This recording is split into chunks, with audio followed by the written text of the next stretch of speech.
একজন মুসলমান হিসেবে রমাদান মাস উপলক্ষে আল্লাহ রাব্বুল আলামিন আমাদেরকে কোন কোন আমলের নির্দেশ দিয়েছেন, কোন কোন বিষয় থেকে সতর্ক থাকার জন্য নবী করিম সাল্লাল্লাহু আলাইহি সাল্লামের নির্দেশনা আছে, সে বিষয়গুলো রমাদানের আগেই আমাদের জেনে নেওয়া উচিত।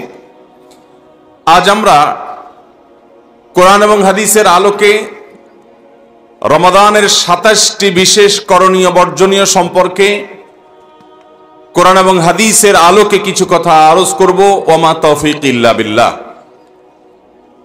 বছরের 11 মাসে আমাদের আমল এবং ইবাদতের যেটুকু ঘাটতি হয়, যেটুকু ত্রুটি বিচ্যুতি থাকে, সেই ইবাদত এবং নেকামলের ত্রুটি বিচ্যুতি এবং ঘাটতি পোষায় নেওয়ার জন্য রমাদান হলো আমাদের জীবনের সবচেয়ে বড় এবং সুবর্ণ সুযোগ। একজন বুদ্ধিমান ইমানদার তিনি রমজানের প্রত্যেকটা মুহূর্তকে যথাযথ ব্যবহার করার মাধ্যমে এই রমাদানকে তার জীবনের সবচেয়ে বড় আমল এবং ইবাদতের উপলক্ষ হিসেবে গ্রহণ করে তিনি সৌভাগ্যবান এবং জান্নাতি হিসাবে তার নিজের নামটা জান্নাতীদের তালিকায় লেখাতে পারেন এবং জাহান্নাম থেকে আল্লাহ রাব্বুল আলামিন অসংখ্য মানুষকে প্রতিদিন রমাদান মাসে মাফ করে থাকেন। রমজানের এই বিশেষ আমল এবং ইবাদতগুলো যদি আমরা করতে পারি তাহলে ইনশাআল্লাহ মুক্তিপ্রাপ্ত সে সমস্ত সৌভাগ্যবান মানুষের কাতারে আমাদের নামও শামিল হবে। আল্লাহ আমাদের সবাইকে সেই তৌফিক দান করুন। মোহতারাম হাজরিন, রমাদান মাস উপলক্ষে বিশেষ যে ২৭টি আমলের কথা আমরা বলতে চাই, তার প্রথম আমলটি হলো চাঁদ দেখা। রমাদান মাসের চাঁদ শাবানের শেষ দিনে আমরা পশ্চিম আকাশে তালাশ করব, অনুসন্ধান করব। নবী করিম সাল্লাল্লাহু আলাইহি সাল্লাম বলেছেন, সুমু লিরুইয়াতিহি ওয়া আফতিরু লিরুইয়াতিহি, তোমরা চাঁদ দেখে রোজা রাখো আর চাঁদ দেখে তোমরা ঈদ উদযাপন করবে। অতএব মুসলমান রমজান মাসে সিয়াম সাধনা শুরু করবে চাঁদ দেখে, এবং সিয়াম ছেড়ে ঈদ উদযাপন করবে সেটাও চাঁদ দেখে করবে। আর এই চাঁদ দেখাটা নবী করিম সাল্লাল্লাহু আলাইহি সাল্লামের গুরুত্বপূর্ণ একটি সুন্নাহ। চাঁদ দেখতে গিয়ে কেউ যদি চাঁদ দেখতে পান তিনিও সওয়াব পাবেন। যদি আপনি চাঁদ তালাশ করেন আর চাঁদ দেখতে নাও পান তারপরও আপনি সওয়াব পাবেন, কারণ আপনি চেষ্টা করেছেন। চাঁদ দেখার একটি দোয়া নবী সাল্লাল্লাহু আলাইহি সাল্লাম আমাদেরকে শিক্ষা দিয়েছেন, আর সেটা হলো আল্লাহুম্মা আহিল্লাহু আলাইনা বিল ইয়ুমনি ওয়াল ঈমান ওয়াস সালামাতি ওয়াল ইসলাম রাব্বি ওয়া রাব্বুকাল্লাহ। যার অর্থ হলো, হে আল্লাহ, এই নতুন চাঁদ নতুন মাসটিকে আপনি আমাদের জন্য বরকতময় করে দিন, ঈমানময় করে দিন। ঈমানের সাথে যেন এই মাসে আমরা সময় কাটাতে পারি, অতিবাহিত করতে পারি, এবং নিরাপত্তা, শান্তি এবং ইসলামের উপর যেন আমরা থাকতে পারি। হে চাঁদ, তোমার এবং আমার পালনকর্তা এক আল্লাহ। এই দোয়া পাঠ করা সুন্নাত চাঁদ দেখার পর। আবার দোয়াটি বলছি, আল্লাহুম্মা আহিল্লাহু আলাইনা বিল ইয়ুমনি ওয়াল ঈমান ওয়াস সালামাতি ওয়াল ইসলাম রাব্বি ওয়া রাব্বুকাল্লাহ। এটা সেই সকল সৌভাগ্যবান মানুষরা পড়বেন যারা চাঁদ দেখতে পেয়েছেন। অতএব রমাদানকে কেন্দ্র করে সর্বপ্রথম আমাদের যে আমলটি হবে তা হলো শাবানের শেষ দিবসে আমরা পশ্চিম আকাশে চাঁদ তালাশ করব ইনশাআল্লাহ। আজকাল আমরা বেশিরভাগ মানুষ চাঁদ তালাশ করি ফেসবুকে, সোশ্যাল মিডিয়াতে। আমরা ফেসবুক বা সোশ্যাল মিডিয়া থেকে নিউজ নিতেই পারি, কিন্তু আমার একজন মুসলমান হিসাবে কর্তব্য হলো আমি পশ্চিম আকাশে শাবানের শেষ দিবসে চাঁদ তালাশ করব। আমরা যদি চাঁদ তালাশ না করি, আমরা যদি চাঁদ না দেখি, তাহলে চাঁদ দেখা কমিটি কিভাবে তারা চাঁদ উঠার সংবাদ ঘোষণা করবে? অতএব চাঁদ দেখার যে আমল, সেটি আমাদের সমাজ থেকে যে বিলুপ্ত হয়ে গেছে, সে আমলটাকে আমাদের আবার পুনর্জীবন দিতে হবে। প্রতিটি পাড়ায় মহল্লায় আমরা আনন্দ উৎসবের সাথে রমাদানের চাঁদ তালাশ করব, এবং ঈদুল ফিতরের জন্য, অন্যান্য মাসের জন্য আমরা চাঁদ তালাশ করব। কেউ যদি চাঁদ না দেখে একটা এলাকাতে, তাহলে সবাই গুনাহগার হবে। কিছু না কিছু মানুষ অবশ্যই চাঁদ দেখতে হবে, তা না হলে ফরজে কিফায়া তরক করার গুনাহগার সবাইকে হতে হবে। অতএব রমজানের প্রথম আমল হলো শাবানের শেষ দিবসে আমরা পশ্চিম আকাশে সন্ধ্যায় চাঁদ তালাশ করব। চাঁদ দেখতে পেলে দোয়া করব, আর যদি চাঁদ দেখতে না পাই তবু আমি সওয়াব পাবো। আল্লাহ আমাদের সবাইকে আমলটা করার তৌফিক দান করুন। রমাদানের দ্বিতীয় আমল হলো সবচেয়ে গুরুত্বপূর্ণ আমল, সেটা হলো সিয়াম সাধনা, রোজা রাখা। প্রত্যেক প্রাপ্তবয়স্ক সুস্থ মস্তিষ্ক সম্পন্ন নারী এবং পুরুষ তিনি যদি মুসলমান হয়ে থাকেন, তাহলে সেক্ষেত্রে তার উপরে আল্লাহ রাব্বুল আলামিন রমাদানের দিনের বেলায় রোজা রাখা, সিয়াম সাধনাকে ফরজ করেছেন। প্রত্যেক প্রাপ্তবয়স্ক মুসলিম নারী এবং পুরুষ যদি সুস্থ সবল হয়ে থাকেন, আল্লাহ রাব্বুল আলামিন এই ফরজটাকে পালন করতে হবে। আল্লাহ বলেছেন, কুতিবা আলাইকুমুস সিয়াম, তোমাদের উপরে রোজা রাখাটাকে ফরজ করা হয়েছে। অতএব রমজানের দিনের বেলা রোজা রাখা হলো রমজানের সবচেয়ে বড় আমল, এটা হলো দ্বিতীয় আমল বলেছি। নাম্বার 3, রমাদান মাস উপলক্ষে রাতের বেলা তারাবির নামাজ আদায় করা, এটা রমাদানের তৃতীয় আমল।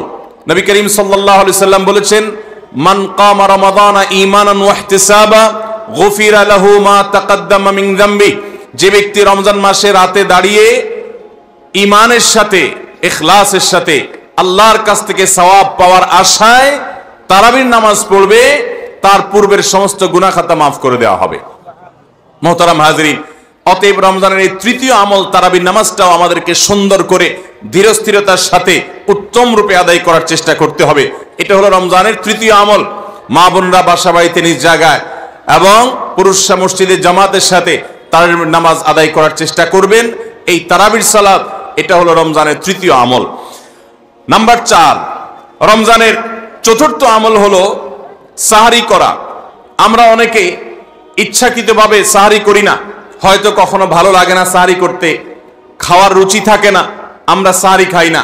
সাহারি খাওয়া ছাড়াও যদি কেউ রোজা রাখে, রোজা হয়ে যাবে, কিন্তু সাহারি খেলে আপনার খাদ্য গ্রহণ হবে, পাশাপাশি আপনি সওয়াব লাভ করবেন। প্রতিদিনই আপনি খাবার খান, এই সমস্ত খাবার খাওয়াটা জায়েজ, এটার কারণে আপনার কোনো সওয়াব হবে না যদি আপনি সাধারণ ভাবে আপনি খাবার খান। কিন্তু আপনার নিয়ত যদি হয় ভোর রাতে খাবার গ্রহণ করছেন, আপনি কেন রোজা রাখবেন, সেজন্য রোজার নিয়তে ভোর রাতে যে খাবার খাচ্ছেন, যেটাকে সাহারি বলা হয়, এই খাবারটা খেলে আপনার শুধু পেট ভরবে তা নয়, এর মাধ্যমে একটা সুন্নতের জিন্দা করার সওয়াব, একটা সুন্নতের আমল করার সওয়াব আপনার আমলনামায় লেখা হবে। নবী করিম সাল্লাল্লাহু আলাইহি সাল্লাম বলেছেন, তাসাহহারু ফাইন্না ফিস সাহুরি বারাকাহ, তোমরা সাহারি খাও, কারণ সাহারির খাবারের মধ্যে বরকত আছে। এই খাবারের মধ্যে বরকত আছে, এটার মধ্যে কল্যাণ আছে, এটা আমাদের আত্মিক বরকতের কারণ, এটা আমাদের শারীরিক বরকতের কারণ। এই জন্য রমাদান মাসে আমাদেরকে সাহারি খেতে হবে যথাসম্ভব। পেট ভরে খাওয়া কোনো জরুরি না, কিছু একটা মুখে দেন সাহারির নিয়তে, আপনি সওয়াব পেয়ে যাবেন। তাহলে 4 নম্বর আমল হলো সাহারি খাওয়া। 5 নম্বর আমল হলো সাহারিটা শেষের দিকে খাওয়া। এখনো অনেক মুরব্বীরা আছেন গ্রামাঞ্চলে, তারা মাঝ রাতে সাহারি খেয়ে ফেলেন, 12টা 1টার দিকে সাহারি খেয়ে ফেলেন। সাহারি খাওয়ার জন্য সবচেয়ে উত্তম সময় হলো রাতের শেষ প্রহরের একেবারে শেষের দিকে। নবী করিম সাল্লাল্লাহু আলাইহি ওয়াসাল্লাম তিনি রমজানের রোজার জন্য সাহারি খেতেন, সাধারণ রোজার জন্য সাহারি খেতেন এত দেরি করে যে তার সাহারি খাওয়া শেষ হলে ফজরের ওয়াক্ত এবং ফজরের আজানের ওয়াক্ত শুরু হওয়ার আগে মাঝখানে 50টা আয়াত তেলাওয়াত করার মতো গ্যাপ তিনি রাখতেন। তার মানে তার সাহারি খাওয়া শেষ আর ফজরের ওয়াক্ত শুরু, এই দুইয়ের মধ্যে 50টা আয়াত তেলাওয়াত করার মতো সময় তিনি রাখতেন। তার মানে আনুমানিক 20-25 মিনিট সময়, এতটুকু গ্যাপ তিনি রাখতেন তার সাহারি খাওয়ার পর। অতএব সাহারি শেষ সময় খাওয়া সুন্নত।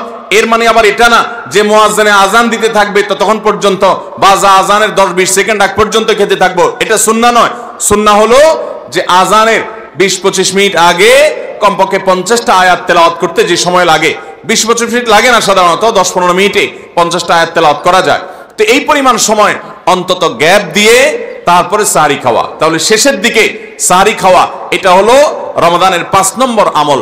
আমরা অনেকে শেষের দিকে সাহারি খাই না, অনেক আগে খাই, একটু শেষের দিকে খাওয়াটা হলো সুন্নাত। নবী করিম সাল্লাল্লাহু আলাইহি সাল্লাম বলেছেন, এই উম্মত মুসলমান জাতি ততদিন কল্যাণের মধ্যে থাকবে, তারা কল্যাণের উপরে প্রতিষ্ঠিত থাকবে যতদিন তারা সাহারি বিলম্ব করে খাবে, দেরিতে খাবে, শেষের দিকে খাবে।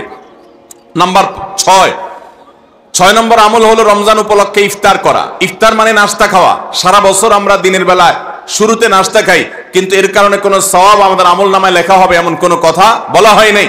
কিন্তু রমজান মাসের সন্ধ্যা যখন আপনি ইফতার খাবেন, এই ইফতার খাওয়ার মাধ্যমে আপনি একটা সুন্নাহর উপর আমল করলেন, এটার কারণে আপনার আমলনামাতে একটা সওয়াব লেখা হবে। সওয়াবের আশা যদি আপনার থাকে, ইফতারের নিয়ত যদি আপনার থাকে, তাহলে এর মাধ্যমে আপনি সওয়াব লাভ করবেন। এই ইফতার করা এটা রমজানের একটা গুরুত্বপূর্ণ সুন্নাহ। ইফতার যদি কেউ নাও করে রোজা হয়ে যাবে, কিন্তু সুন্নাহ তরক হয়ে গেল। এই জন্য ইফতারে যতটুকু তৌফিক হয় ততটুকু কিছু না কিছু মুখে দেওয়া, এটা সুন্নাহ, রমজান মাসের 6 নম্বর আমল। 7 নম্বর আমল হলো ইফতারটা তাড়াতাড়ি করা। ইফতার বিলম্বে না করা। আমরা অনেকে আছি ইফতার অনেক বেশি দেরি করি, আমরা মনে করি যত দেরি করে ইফতার করা যায় ততই বোধহয় রোজাটা নিশ্চিতভাবে শুদ্ধ হয়, সঠিক হয়। এটা ভুল ধারণা। নবী করিম সাল্লাল্লাহু আলাইহি সাল্লাম বলেছেন, যতদিন পর্যন্ত এই উম্মত মুসলমান জাতি ইফতার দ্রুততার সাথে করবে, অর্থাৎ ওয়াক্ত হওয়ার পর আর বিলম্ব করবে না, ততদিন পর্যন্ত তারা কল্যাণের মধ্যে থাকবে। এক্ষেত্রেও সাহরির মতো একই কথা প্রযোজ্য, যে দ্রুততার সাথে মানে এই নয় যে একবারে সেকেন্ড হিসাব করে ফেলতে হবে, তবে যতটুকু সম্ভব নিশ্চিত হয়ে গেছেন সূর্য ডুবে গেছে আর বিলম্ব না করে ইফতার করাটাই হলো সুন্নাহ। এবং এক্ষেত্রে আমরা অনেক অবহেলা করি, অনেক দেরি করে ইফতার করি, চতুর্দিকে অন্ধকার হয়ে যাওয়ার পরে ইফতার করে। সাধারণত শিয়ারা এবং অনেক বিভ্রান্তরা আহলে সুন্নাহ ওয়াল জামাতের সকল ওলামায়ে কেরামের ওলামায়ে কেরামের ঐক্যবদ্ধ ফতোয়া হলো যে ইফতার তাড়াতাড়ি করা হলো সুন্নাহ। অতএব 7 নম্বরের রমজানের আমল হলো ইফতার তাড়াতাড়ি করা। 8 নম্বরের রমজানের আমল হলো ইফতারের দোয়া পড়া। ইফতারের দোয়াটা আমরা অনেকে জানিও না, আবার অনেকে জানলেও সেটা কখন পড়তে হয় সেটা জানি না। ইফতারের শুরুতে বিসমিল্লাহ বলে ইফতার শুরু করতে হবে, ইফতার করা শেষ এরপরে দোয়া পড়তে হবে। আমরা অনেকে ইফতারের আগে দোয়া পড়ি, এই দোয়াটা ইফতার দোয়াটা পড়তে হয় ইফতারের পরে। দোয়াটা হলো যাহাবাজ জামা ওয়াবতাল্লাতিল উরুক ওয়া সাবাতাল আজরু ইনশাআল্লাহ। এটা হলো দোয়া। যাহাবাজ জামা মানে হলো আমার পিপাসা দূর হয়ে গেল, ওয়াবতাল্লাতিল উরুক আমি ইফতার করার মাধ্যমে প্রশান্ত হয়েছে, আমার শিরা উপশিরাগুলো সবগুলো সিক্ত হয়েছে, ওয়া সাবাতাল আজরু ইনশাআল্লাহ এবং এই রোজার বিনিময় আল্লাহর কাছে সাব্যস্ত হলো ইনশাআল্লাহ। এই দোয়া পাঠ করা সুন্নাহ। তাহলে ইফতারের পর আমরা এই দোয়া পড়বো, যাহাবাজ জামা ওয়াবতাল্লাতিল উরুক ওয়া সাবাতাল আজরু ইনশাআল্লাহ। এটা হলো রমজানের 8 নম্বরের আমল, ইফতারের দোয়া পড়া। 9 নম্বরের আমল হলো ইফতার এবং সাহারি উভয়টাতে খেজুর খাওয়া। এটা সুন্নাহ। খেজুরের মধ্যে প্রচুর খাদ্য শক্তি আছে। আমরা রমজান মাসে যে রোজা রাখি, সারাদিন পানাহার বর্জন করে থাকি, আমরা যদি সাহারিতে খেজুর খাই আমাদের শরীরে প্রচুর পরিমাণ খাদ্য শক্তি থাকবে এই খেজুর খাওয়ার ফলে। খেজুর অনেক উপকারী একটা খাবার। আমাদের দেশেও আজকাল খেজুর উৎপাদন হচ্ছে আল্লাহর মেহেরবানিতে। এই খেজুর ইফতারিতে নবী করিম সাল্লাল্লাহু আলাইহি সাল্লাম আধা পাকা আধা কাঁচা খেজুর, যেটা যে অর্ধেক পেকেছে অর্ধেক কাঁচা, সেগুলো তিনি পছন্দ করতেন। সেটা না পাওয়া গেলে সাধারণ খেজুর এটা দিয়ে ইফতার করা, এটা আমরা সবাই জানি। কিন্তু যেটা আমাদের দেশে মানুষ জানে না তা হলো সাহরিতে সাহরি খাওয়া, সাহরিতে আপনার খেজুর খাওয়া সুন্নাত। নবী করিম সাল্লাল্লাহু আলাইহি সাল্লাম বলেছেন, নি'মা সাহুরুল মুমিনি আত-তামর, ইমানদারের সবচেয়ে উত্তম সাহরি হলো খেজুর। আপনি সাহরিতে ভাত তরকারি যাই খান বা না খান, অন্তত একটা হলো খেজুর খাবেন, তাহলে নবী সাল্লাল্লাহু আলাইহি সাল্লামের এই সুন্নাহর উপরে আমল হয়ে যাবে। তাহলে 9 নম্বর রমজানের আমল হলো সাহরিতে এবং ইফতারে উভয় সময়ে কমপক্ষে একটা হলেও খেজুর খাওয়া, মানে খেজুর খাওয়াটা হলো সুন্নাহ। 10 নম্বর রমজানের আমল হলো দিনভর বেশি বেশি দোয়া করতে থাকা। ভাইরা আমার, রোজাদার ব্যক্তির দোয়া আল্লাহ রাব্বুল আলামিন ফিরিয়ে দেন না। রোজাদার ব্যক্তি দিনভর আল্লাহর কাছে দোয়া করতে থাকলে সে দোয়া কবুল হয়। নবী করিম সাল্লাল্লাহু আলাইহি সাল্লাম বলেছেন যে কয়েক ব্যক্তির দোয়া ফেরত দেওয়া হয় না, এর ভিতরে একজন হলেন আস-সাইমু হাত্তা ইফতির, রোজাদার ব্যক্তি ইফতার করা পর্যন্ত তার দোয়া কবুল হতে থাকে। আপনি রোজাদার অবস্থায় দোকানে কাজ করছেন, খেতে খামারে কাজ করছেন, আপনি ব্যবসা প্রতিষ্ঠানে কাজ করছেন, আপনি রাস্তায় হাঁটাচলা করছেন, মা বোনরা বাসা বাড়িতে গৃহস্থলী কাজকর্ম করছেন, এই কাজের ফাঁকে ফাঁকে ওযু নাই, অসুবিধা নেই, এই অবস্থায় আপনি দোয়া করতে থাকেন। রোজাদার অবস্থায় দোয়া কবুল হয়। সারাদিন আপনি মনে মনে আপনার চাওয়াগুলো আল্লাহর কাছে নিবেদন করেন, আল্লাহর সাথে আপনি কথা বলতে থাকেন, কারণ দোয়া কবুলের একটা মোক্ষম সময় হলো রমজান মাসে এই রোজা অবস্থায়। বিশেষ করে ইফতারের আগ মুহূর্তে দোয়া কবুল হয়, আমরা তখন অনেকে ইফতার নিয়ে ব্যস্ত হয়ে পড়ি। তাহলে আমরা 10 নম্বর আমল জানলাম রমজান মাসে, সেটা হলো বেশি বেশি আল্লাহর কাছে দোয়া করা, আল্লাহর কাছে মনের চাওয়াগুলো পেশ করা, দুনিয়ার চাওয়া আখিরাত চাওয়া। আল্লাহ আমাদেরকে তৌফিক দান করুন। 11 নম্বর রমজানের বিশেষ আমল হলো সকল প্রকার পাপাচার বর্জন করা। কারণ রমজানের রোজার উদ্দেশ্যই হলো আমরা যেন পাপাচার বর্জন করতে পারি। রমজানের যে রোজা রাখি, এই রোজা মূলত কোরআন এবং হাদিসের ভাষায় এটাকে সওম বা সিয়াম বলা হয়। সওম বা সিয়াম শব্দের অর্থ হলো বিরত থাকা।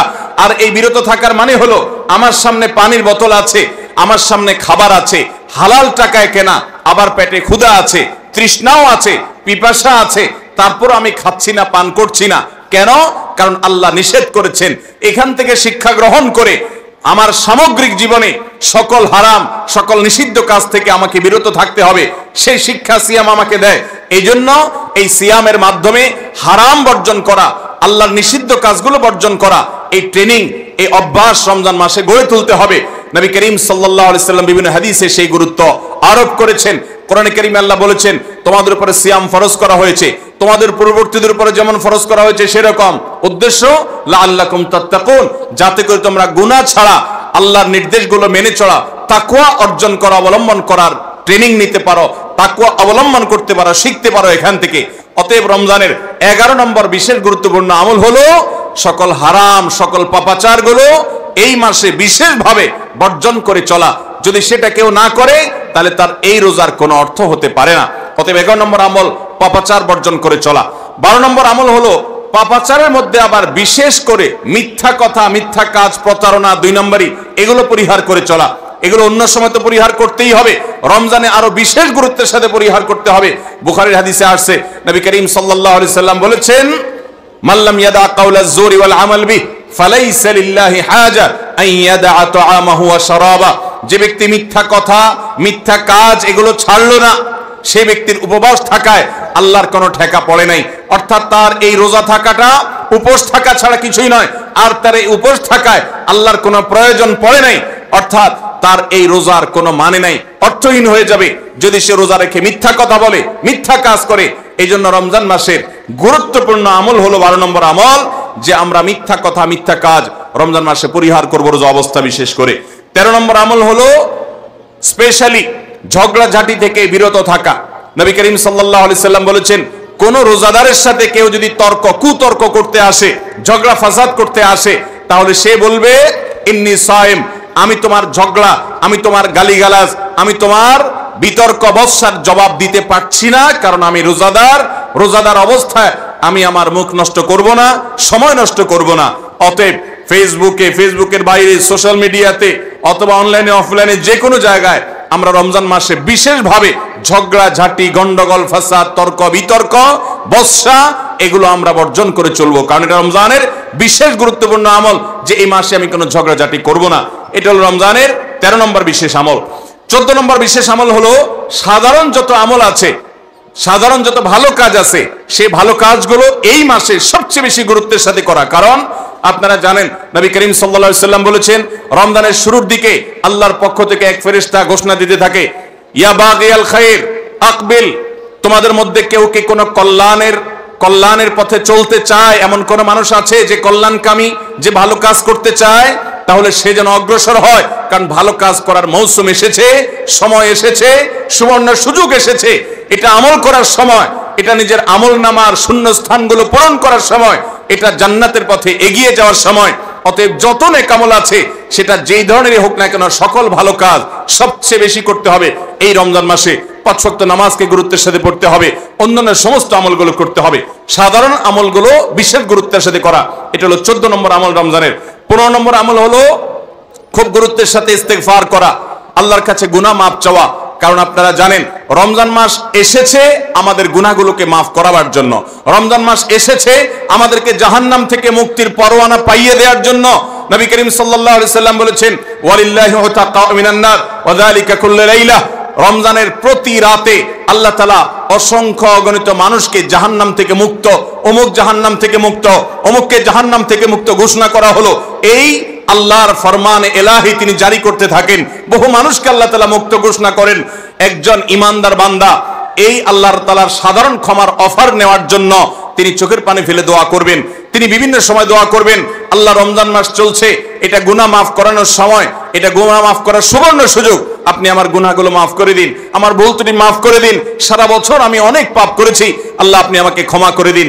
আমার হিসেবে যত আমল নামাতে যত গুনাহ আছে সবগুলো আপনি ডিলিট করে দিন। আল্লাহর কাছে মাফ চাইতে হবে।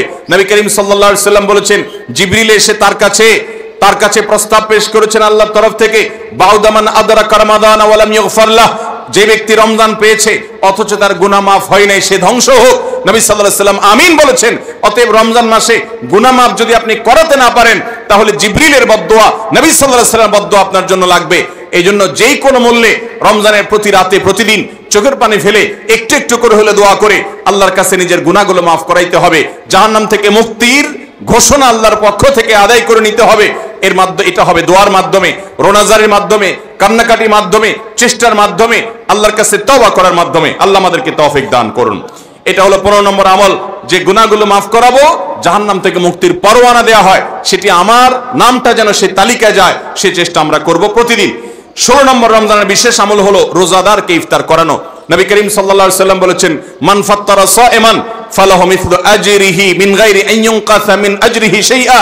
যদি কেউ কোনো রোজাদারকে ইফতার করায়, আল্লাহ রাব্বুল আলামিন ওই রোজাদারের রোজার কারণে তিনি যে সওয়াব পেয়েছেন তারটা তিনি পাবেন, অতিরিক্ত বোনাস হিসেবে যেই লোকটা ইফতার করালো রোজাদারকে, আল্লাহ তাআলা তাকে সমপরিমাণ সওয়াব দান করবেন। ভাইরা আমার, আমরা রমজান মাসে কেউ চাইলেও 30টার বেশি রোজা রাখতে পারবো? 30টার বেশি রোজা রাখার কোনো সুযোগ আছে? ছোট পোলাপান আছে, তারা দিনে 2-3টা করে রাখে, কিন্তু প্রাপ্তবয়স্ক কোনো মানুষ রমজান মাসে দিনের বেলায় একটা বেশি রোজা রাখার সুযোগ আছে? 30টা বেশি আমরা রাখতে পারবো না। কিন্তু যদি আপনি চান আপনার আমল নামায় 60টা রোজার সওয়াব লেখা হবে, তাহলে সম্ভব। আর সেটা কিভাবে? আপনি 30টা রোজা নিজে রাখলেন, আর 30 দিন একজন রোজাদারকে ইফতার করালে তার রোজা রাখার সমপরিমাণ সওয়াব আপনার অ্যাকাউন্টে জমা হয়ে যাবে। তাহলে আমরা রোজাদারকে ইফতার করাবো তো ইনশাআল্লাহ। আপনার আশেপাশে বহু গরিব মানুষ আছে, দ্রব্যমূল্যের ঊর্ধ্বগতির এই বাজারে আপনি সারা মাসের ইফতার তার বাসায় কিনে পাঠিয়ে দেন। আপনি প্রতিদিন একটু ইফতার একটু প্লেটে করে পাঠিয়ে দেন। আপনি কোনো পথচারী পথিক পথে হয়তো ইফতারের সময় হয়ে গেছে, বাসায় যেতে পারে না, গাড়িতে আছে, একটু পানির বোতল একটু খেজুর কিনে তাদেরকে দিয়ে দেন। সামান্য একটু প্রচেষ্টা বিপুল পরিমাণ সওয়াব আমাদের পাওয়ার সুযোগ তৈরি হবে। এই জন্য রমজানের বিশেষ আমল হলো 16 নম্বর আমল, রমজানে রোজাদারকে ইফতার করানোর চেষ্টা করবো তো ইনশাআল্লাহ। 17 নম্বর রমজানের স্পেশাল আমল হলো যে রমজানের বিশেষ গুরুত্বের সাথে কোরআন তেলাওয়াত করা। কারণ রমজান মাসের পরিচয় দিতে গিয়ে আল্লাহ তাআলা কোরআনে বলেছেন, শাহরু রমাদান আল্লাযী উনজিলা ফীহিল কুরআন। রমজান এমন মাস যে মাসে কোরআন নাজিল করা হয়েছে। এই কোরআন দিয়ে রমজানকে আল্লাহ পরিচয় দিয়েছেন। রমজান মাসের মর্যাদাই হয়েছে কোরআনের কারণে। এই জন্য কোরআনের সাথে রমজানে বেশি সময় কাটাতে হবে। কোরআনের হালাকা করবেন, কোরআনের মজলিস করবেন, কোরআন শিক্ষার আসর করবেন। ইমাম সাহেব মুয়াজ্জিন সাহেবকে দিয়ে প্রতিটা মসজিদে মসজিদে মুসল্লিরা কোরআন শুদ্ধ করবেন, বিশুদ্ধ করে তেলাওয়াত করবেন। কোরআন প্রতিদিন একটু একটু করে তেলাওয়াত করবেন। সম্ভব হলে গোটা রমজানে কমপক্ষে একটা বার কোরআন পড়ে শেষ করবেন। তারাবিতে তো শুনবেনই, এর বাইরেও কোরআন তেলাওয়াত করবেন। অনেকে আছে 11 মাস কোরআন পড়ার তৌফিক হয় না। আল্লাহর ওয়াস্তে কোরআন নাজিলের এই মাসে অন্তত কোরআনটাকে আঁকড়ে ধরেন। ও মুসলমান, কোরআন যদি আঁকড়ে না ধরেন তাহলে আপনার চাইতে হতভাগা আর কেউ নেই। এই জন্য কোরআন নাজিল মাসে বিশেষ গুরুত্বের সাথে আমাদেরকে 17 নম্বর আমল কোরআন তেলাওয়াত করতে হবে। 18 নম্বর আমল হলো কোরআন তেলাওয়াত করার আমল। আমরা সবাই জানি, কিন্তু কোরআন রমজান মাসে নবী করিম সাল্লাল্লাহু আলাইহি ওয়াসাল্লাম শোনাশুনি করতেন, এটা আমরা অনেকে জানি না। জিবরিল আলাইহিস সালামের সাথে নবী করিম সাল্লাল্লাহু আলাইহি ওয়াসাল্লাম কোরআন শোনাশুনি করতেন। তিনি জিবরিলকে শোনাতেন, জিবরিল তাকে শোনাতেন। এই জন্য রমজান মাসে আপনি কোরআন তেলাওয়াত করে আপনার স্ত্রীকে শোনান, স্ত্রী তেলাওয়াত করবে, আপনি শুনেন, আপনি অন্য কারোর সাথে এভাবে শোনাশুনি করেন। এইটাও রমজান মাসের বিশেষ গুরুত্বপূর্ণ আমল। সেই সাথে কোরআন বুঝে পড়া, কোরআনের ব্যাখ্যা জানার চেষ্টা করা, অর্থ সহকারে জানার চেষ্টা করা, কোরআনের কি আছে, আল্লাহ কি বলেছেন, সেই ইলমটা অর্জন করার এক বিরাট প্রয়োজনীয় সময় মুহূর্ত হলো রমজান মাস। 18 নম্বর আমল হলো তাহলে কোরআন শোনাশুনি করা। 19 নম্বর আমল হলো সাদাকা করা, দান করা। আমাদের প্রিয় নবী সাল্লাল্লাহু আলাইহি ওয়াসাল্লাম সম্পর্কে তার সহধর্মিনী উম্মুল মুমিনিন আয়েশা রাদিয়াল্লাহু তাআলা আনহা বলেছেন, নবী সাল্লাল্লাহু আলাইহি ওয়াসাল্লাম এমনিতেই দানশীল ছিলেন। তিনি সারা বছর প্রচুর পরিমাণে দান করতেন, কিন্তু রমজান যখন শুরু হতো তখন তিনি সবচেয়ে বেশি বদান্য, সবচেয়ে বেশি দানশীল হয়ে পড়তেন। তার দানশীলতা এত বেড়ে যেত যে মুক্ত বাতাস যেরকম সব জায়গায় পৌঁছে যায়, যে জায়গায় মানুষ চায় দরজা খুলে রাখে সেখানেও যায়, কোন একটা ফাঁক ফোকর পেলে সেই জায়গায়ও মুক্ত বাতাস প্রবেশ করে। নবী সাল্লাল্লাহু আলাইহি ওয়াসাল্লামের রমজানের দানটা এরকম ছিল যে চায় তাকেও দিতেন, যে চায় না তাকেও দিতেন। তিনি দুই হাতে দিতেন। তিনি অনেক বেশি সম্পদশালী ছিলেন না, কিন্তু যেটুকু ছিল অকাতরে তিনি দান করতেন। আমাদের আয়েশা রাদিয়াল্লাহু তাআলা হাদিস থেকে বোঝা যায় রমজান মাস দানের মাস। এই জন্য নবীজি বছরের অন্য যে কোনো সময় চাইতে রমজানে বেশি বেশি দান করতেন। আপনার আত্মীয় স্বজনকে দান করেন, রক্ত সম্পর্কে মানুষগুলোকে দান করেন, পাড়া প্রতিবেশীর অভাবী মানুষদেরকে দান করেন, চেনা অচেনা জানা অজানা সমস্ত মানুষকে আপনার সাধ্য অনুযায়ী আপনি দান করা শুরু করেন। এটা রমজান মাসের গুরুত্বপূর্ণ একটা আমল। এবং 19 নম্বর আমল দান করা। 20 নম্বর আমল হলো সাহরি খেতে আমরা যখন উঠি তখন একটু তাহাজ্জুদের নামাজ পড়া, একটু দোয়া করা। এই সুযোগটা 11 মাস আমাদের হয় না। তাহাজ্জুদের নামাজ এত গুরুত্বপূর্ণ যে কোরআনে কারিমে আল্লাহ রাব্বুল আলামিন এই নফল আমলের নির্দেশ করেছেন, অমিনাল লাইলি ফাতাহাজ্জাদ বিহি নাফিলাতাল লাক, রাতের কিছু অংশ নফল হিসাবে তুমি তাহাজ্জুদ পড়ো। ভাইরা আমার, 5 ওয়াক্ত নামাজের জন্য ডাকে মুয়াজ্জিন আজানের মাধ্যমে, আর তাহাজ্জুদের জন্য ডাকেন স্বয়ং আল্লাহ রাব্বুল আলামিন। আমরা সবাই হাদিস জানি, নবী করিম সাল্লাল্লাহু আলাইহি সাল্লাম বলেছেন যে রাতের শেষ প্রহর যখন হয়, আল্লাহ দুনিয়ার আসমানে এসে ডেকে ডেকে বান্দাদেরকে বলেন, আলা মিন মুস্তাগফিরিন ফাগফিরাল্লাহ, আছো যে তোমরা কেউ ক্ষমা চাইবা, আমি ক্ষমা করব। অফার নিয়ে আল্লাহ নিজে ডাকেন, আল্লাহ নিজে আহ্বান করেন। এই জন্য ভাইরা আমার, তাহাজ্জুদের নামাজ 12 মাস আমরা পড়তে পারি, 11 মাস আমরা পড়তে পারি না, কারণ আমাদের কাজে কামে ব্যস্ততা, রাতে দেরিতে শোয়ার বদভ্যাস, আমরা চাইলেও তাহাজ্জুদ পড়তে পারি না, ফজর পড়তেই কষ্ট হয় অনেকের। কিন্তু রমজান মাসে তো সাহরি খেতে আপনি উঠেন, আপনি এটা চেষ্টা করলে 10টা মিনিট সময় বের করেন, সাহরি খাওয়ার পরে বা আগে 10টা মিনিট নিরিবিলি 2-4 রাকাত নামাজ পড়েন, সময় নিয়ে আস্তে আস্তে ধীরে ধীরে সিজদা গিয়ে একটু চোখের পানি ফেলেন, একটু দোয়া করেন, মনের চাওয়াগুলো নিবেদন করেন। এই সুযোগটা রমজানে বিশাল বড় সুযোগ, আমরা অনেকেই এটা মিস করি, শুধু সাহরি খেয়ে আমরা সময় পার করি। আমাদের অনেক যুবকরা, অনেক তরুণরা আজকাল সাহরি পার্টি বের করেছে। ভোর রাতে যখন দোয়া কবুল হয়, এই সময়টাতে কপাল পোড়ারা রেস্টুরেন্টে গিয়ে সাহরি পার্টি করে, আনন্দ উৎসব করে, ফুর্তি করে। এটা কোনো এনজয় করার সময় নয়, এটা কাদার সময়, এটা সিজদা পড়ার সময়, এটা রেস্টুরেন্টে যাওয়ার সময় নয়, এটা আলো ঝলমলে কোনো রেস্টুরেন্টে বসার সময় নয়, এটা আলো আধারিতে আল্লাহর কাছে, রবের কাছে ফরিয়াদ করার সময়। আল্লাহ আমাদেরকে বুঝার তৌফিক দান করুন। ভাইরা আমার, তাহলে রমজানের 20 নম্বর আমল হলো তাহাজ্জুদের নামাজ সাহরিতে উঠলে আমরা একটু পড়বো এবং একটু একটু দোয়া করব, চেষ্টা করব তো ইনশাআল্লাহ। ভোর রাতের দোয়া 24 ঘন্টার ভিতরে সবচেয়ে মূল্যবান দোয়া, আল্লাহর সবচেয়ে নিকটে যে বান্দা দোয়া করতে পারে ভোর রাতে তাহাজ্জুদের সময়, এই সুযোগটা রমজানে তৈরি হয়। আমরা সবাই এই সুযোগটা গ্রহণ করব। 20 নম্বর আমল। 21 নম্বর আমল হলো, আল্লাহ যাদেরকে সামর্থ্য দিয়েছেন তারা উমরা করবেন। রমজানে উমরার ফজিলত হলো, নবী করিম সাল্লাল্লাহু আলাইহি সাল্লাম বলেছেন, উমরাতুন ফি রমাদান তা'দিলু হাজ্জা, রমজানের একটা উমরা একটা হজের সমতুল্য। অন্য হাদিসে আসছে, নবীজি বলেছেন, উমরাতুন ফি রমাদান তা'দিলু হাজ্জাতাম মাই, রমজানে একটা উমরা হলো নবী করিম সাল্লাল্লাহু আলাইহি সাল্লামের সাথে হজ করার সমান সওয়াব। অতএব যাদের তৌফিক আছে তারা উমরা করবে। 21 নম্বর আমল। 22 নম্বর আমল হলো, রমজানে দিনের বেলা রোজা রেখে বেশি বেশি মেসওয়াক করবেন। আমরা অনেকে এটা জানি না যে রোজা রেখে মেসওয়াক করা যায়, আমরা বরং অনেকে মেসওয়াক করি না যে রোজা দুর্বল হয় কিনা। অথচ আম্মাজান আয়েশা রাদিয়াল্লাহু তাআলা আনহা বলেছেন যে আমি নবী করিম সাল্লাল্লাহু আলাইহি সাল্লামকে রমজান মাসে রোজা রেখে এত বেশি পরিমাণে মেসওয়াক করতে দেখেছি যে গুণে শেষ করা যাবে না। এই জন্য রমজান মাসে আপনার পকেটে মেসওয়াক থাকতে হবে এবং বেশি বেশি করে আপনি মেসওয়াক করবেন। দুপুরে, প্রত্যেক নামাজের আগে পরে, যখন সুযোগ পান আপনি মেসওয়াক করবেন। এবং মেসওয়াক করার মাধ্যমে আরেকটি আমল হবে, শেষ 10টা দিন ইতিকাফে বসে যাওয়া। যাদের তৌফিক আছে মসজিদে ইতিকাফে বসে যাবেন। ভাইরা আমার, 3য় হিজরিতে রোজা ফরজ হওয়ার পর নবী করিম সাল্লাল্লাহু আলাইহি সাল্লাম জীবনে কখনো রমজানের শেষ 10 দিন মসজিদে ইতিকাফে বসা ছাড়া সময় কাটান নাই। আমরা বেশিরভাগ মানুষ জীবনে একবারও ইতিকাফের তৌফিক আমাদের হয় নাই। যে আমল নবী করিম সাল্লাল্লাহু আলাইহি সাল্লাম কখনো ছাড়েন নাই, আমরা বেশিরভাগ কপাল পোড়া সে আমলটা জীবনে একবারও করি নাই। ইতিকাফের মানে হলো আপনি গাট্টি বসকা নিয়ে, আপনার কাঁথা বালিশ নিয়ে, আপনার সব কাপড় চোপড় নিয়ে আপনি আল্লাহর চৌকাঠে এসে পড়ে যাওয়া। এটা অত্যন্ত অত্যন্ত তৃপ্তিদায়ক একটা ইবাদত, অত্যন্ত এই একটা মজাদার একটা ইবাদত, যেটার স্বাদ আপনি আস্বাদন একবার করলে আপনাকে আর কেউ ঠেকাতে পারবে না। আমরা মনে করি ইতিকাফ মানে মসজিদে বন্দী হয়ে যাওয়া, কথা বলা যাবে না, বোবার মতো থাকতে হবে। এটা ভুল ধারণা। মসজিদে থাকলে প্রয়োজনে কথা বলতে পারবেন, আপনি ঘুমাতে পারবেন, আপনি অন্যান্য প্রয়োজনীয় কাজ, একান্ত প্রয়োজনীয় কাজও করতে পারবেন। তবে মসজিদের মধ্যে নিজেকে বন্দী করে রেখে আপনি যখন ইবাদত করবেন, আপনার ফিলিংস হবে যে আমি আল্লাহর কাছে এসে নিজেকে বন্দী করে ফেলেছি। অসম্ভব ভালো লাগা কাজ করবে। আপনি যদি ইতিকাফে থাকেন তাহলে সেক্ষেত্রে বিশাল বড় একটা আমল আপনি জিন্দা করলেন। আমাদের দেশে অনেক মসজিদে ইতিকাফের জন্য লোক ভাড়া করা হয়। লোক ভাড়া করে ইতিকাফে বসাইলে সেটা গুনাহ হবে। যে ভাড়া করে রাখবে সেও গুনাহগার, যে ভাড়ার বিনিময়ে বসবে সেও গুনাহগার হবে। ইবাদতে কোনো টাকা পয়সা দেওয়া চলে না।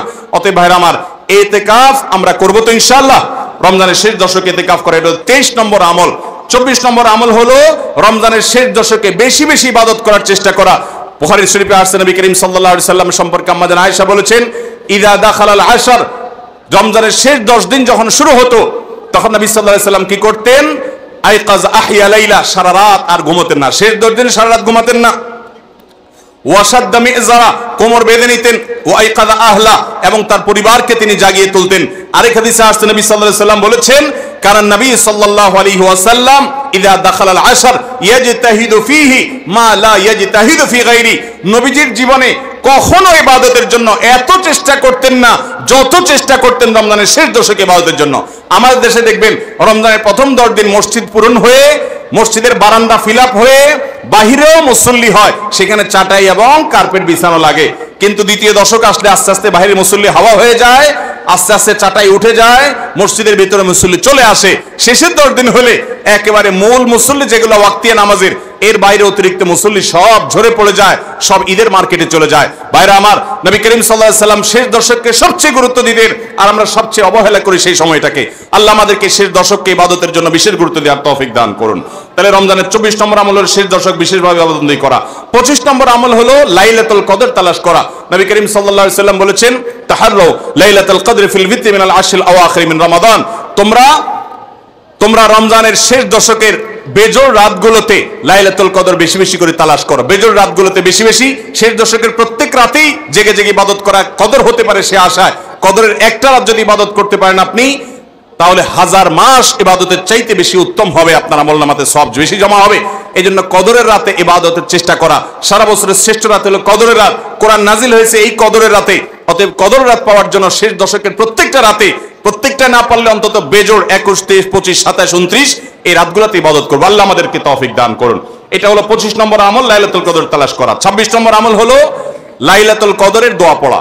আজানের সময় হয়েছে, আজানটা দিয়ে দেন। আর 2টা পয়েন্ট আছে, আমি শেষ করে তারপর আমরা নামাজ পড়বো। আজান দিয়ে দেন।